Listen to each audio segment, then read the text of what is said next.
guys, we got Marauder number 2, and we're gonna pull the front end off.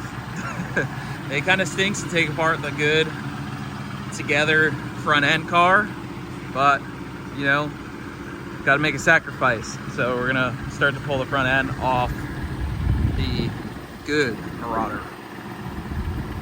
If you guys didn't know, I have 2 of these. All right, guys, well, we are in fact seeing double. Just one is not like the other. So if you guys missed it, we picked up this one to fix this one, but this one I fixed and it runs good, but we do need a bumper. So we're gonna get the bumper, header panel, basically all torn off of this thing. Unfortunately, the front end's gonna be a little bare, but we do have the broken bumper that I think Cody's gonna fix and possibly paint and put back on here. So hopefully in the end, we have one good Marauder. I think the only thing we're gonna need is a header panel. So this piece right here is one piece all the way to the headlight surrounds. And that got a little messed up on this one, as you can see right here. And that is one piece with this. So we need one of these in black. But the grill was actually still in good shape, so.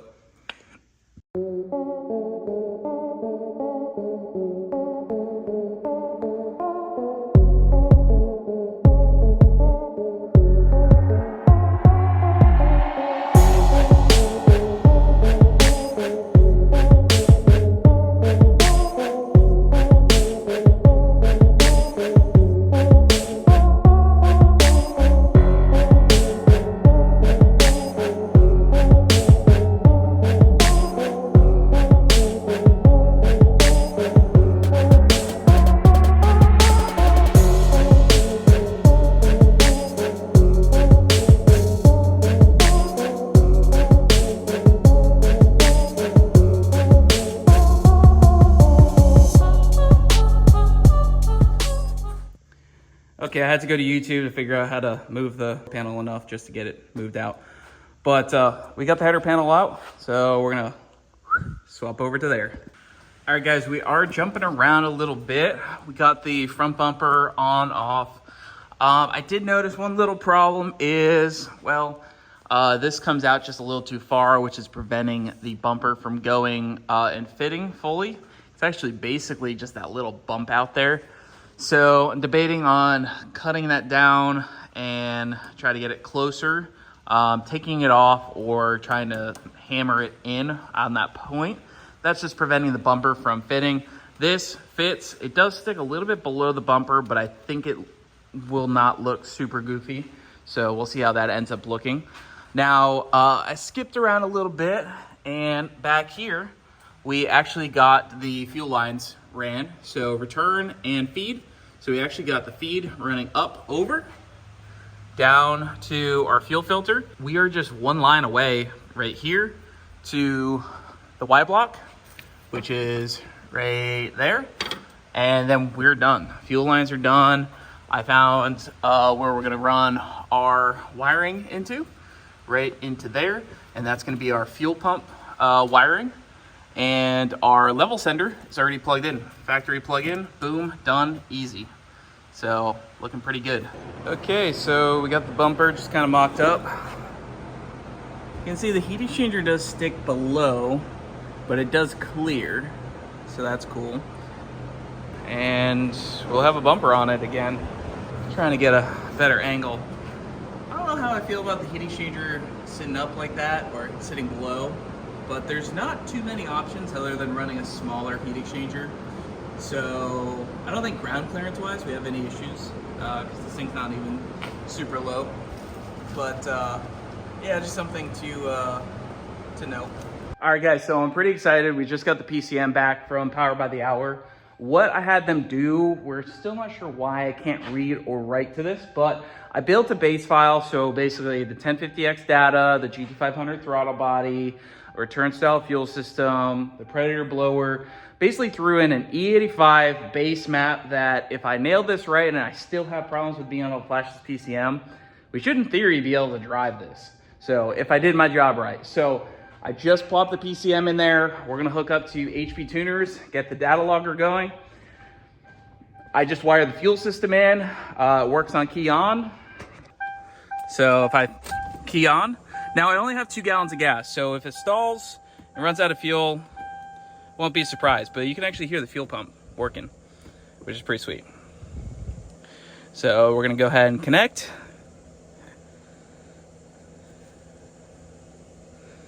Gonna load. Load. 18 with oil pressure. Go. Maybe. All right. Woo!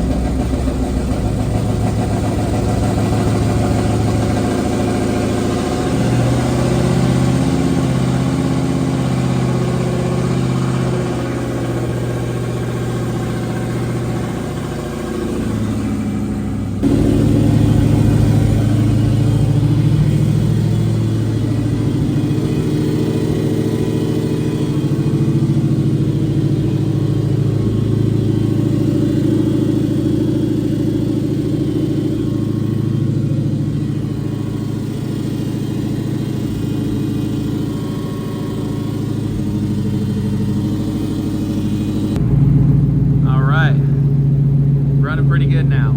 So found the issue with the control pack. There's the 12 volt key on source was not working. So this is just a 12 volt key on source right now. It's running really good, really smooth.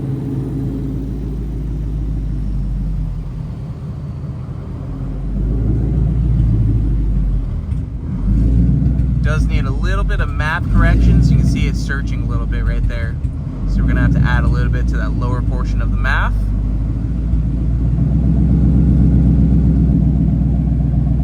Working in the car, the gas gauge is working. RPM stuff doesn't work yet, but it will. Awesome. Yeah, you can see, so see those short-term fuel trims? That's telling me it needs another 10% at that map period. And we got a little histogram going there. That'll give us our corrections to add to the map. Overall though, it's running pretty good.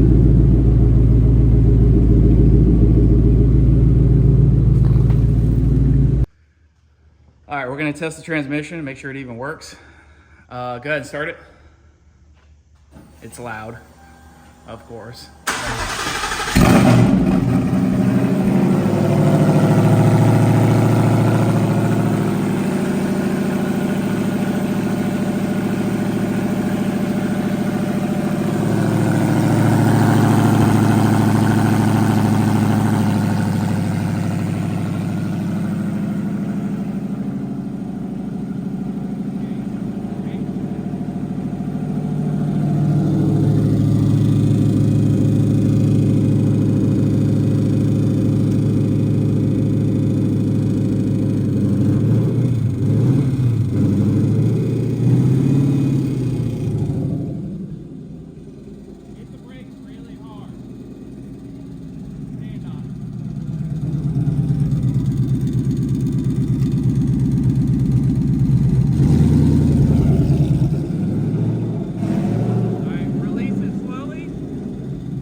right, guys, so we're at a pretty good place with the car. Cooling system's all good. We are waiting for the factory harness to come back from Lethal Nate.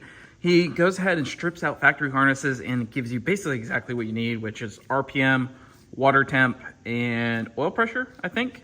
Those three things, boom, run it into there. The stock cluster will work, the stock fan will work, the AC will work, everything will work. So we are waiting on that.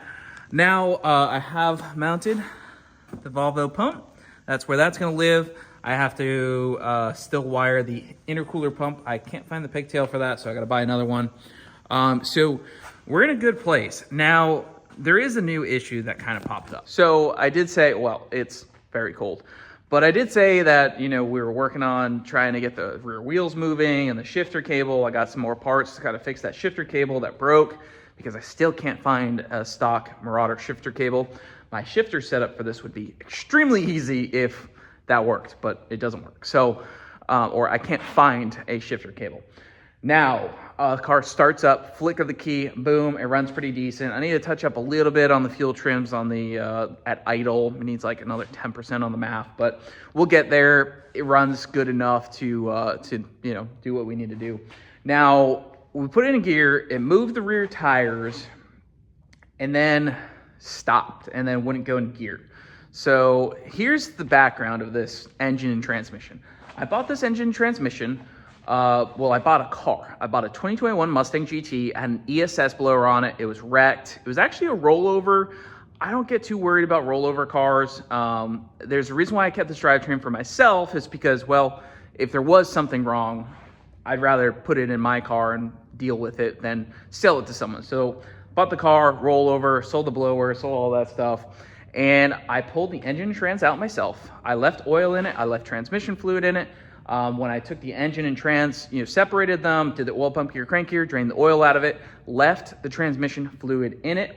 I left the tranny cooler hooked up. There was no punctures in the transmission pan. There was no punctures in the tranny cooler. As far as I knew, there was no signs of any transmission fluid leaking.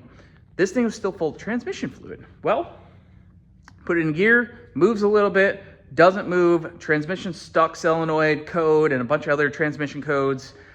Go to check the fluid and it's pretty low. So I added 3 quarts of whatever I had here. You know, I was just gonna add like a quart. I figured, hey, no, well, maybe it lost whatever was in the transmission cooler. Put a quart in, still not really working right. Still pretty low. So I ordered some more transmission fluid. It'll be here in the morning. But was the reason that that car was wrecked, was it because the transmission let go? I don't know. It has 12,000 miles, ESS blower. Is it possible? Absolutely. So that's the dealio. Well, we're gonna investigate it. Now I have a delivery coming in right now. You can see the truck out there. That is a twin turbo kit and some fun stuff. So we're gonna go check on that. But that's the update on the Maruader. Hopefully we'll be driving in the next video. But if you guys like this series so far, you know, hit the like button, comment down below. We'll see you in the next one.